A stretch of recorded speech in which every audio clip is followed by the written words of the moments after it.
მოგესალმებით კიდევ ერთხელ და მინდა გითხრათ ელექტრონული ჟურნალის Teams-ში არსებობის შესახებ.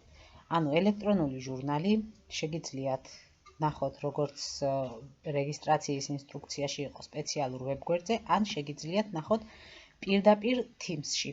თქვენ Teams-ის მარცხენა მხარეს თუ დააკვირდებით, აი ასეთი ველი არსებობს, რომელშიც ან პირდაპირ შეგხვდებათ ჟურნალი და თუ არ შეგხვდათ, სამ წერტილში შეხვალთ და აი ამ ჩამონათვალში აუცილებლად იქნება ჟურნალი.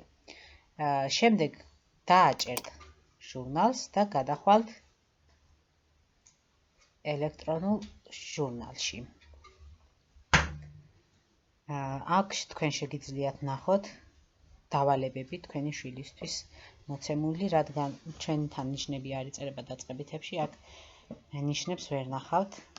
დიდებს შეუძლიათ დიდი მოსწავლეების მშობლებს შეუძლიათ ნიშნებიც ნახონ თავიანთი შვილების, მაგრამ თქვენ ნახავთ მხოლოდ დავალებებს. მაგალითად შევედით დავალებებში და ჩამონათვალში ავირჩევთ ერთ-ერთ საგანს მათემატიკა. მოვძებნით ბოლო, რომელიც ანუ სულ თავში იქნება ბოლო დავალება. დღევანდელი რიცხვით დადებული დავალება ეს არის. პირველი თავის შემაჯამებელი ამოცანები და დავაჭერთ დათვალიერებას. აი აქ კი გვაქვს მოცემული დავალება. ქვემოთ დეტალურად წერია რომელი სავარჯიშო, რომელ გვერდზე და ასე შემდეგ. ყველაფერი მოცემული არის აქ. შემდეგ იგივე გვექნება ქართულშიც.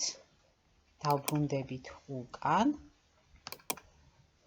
და გადავალთ ქართულში.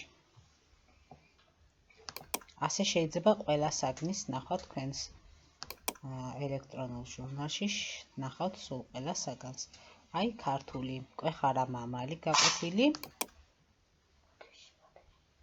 და დათვალიერებას დავაჭერთ და ლექსი წასაკითხავთ, დასაწერი გვერდი 38, სავარჯიშო 7. აი ასე მარტივად შეგიძლიათ შეამოწმოთ თუ რა აქვს თქვენ შვილს დავალებად. აბა წარმატებებს გისურვებთ და გადმოერთეთ ელექტრონულ ჟურნალზე აუცილებლად.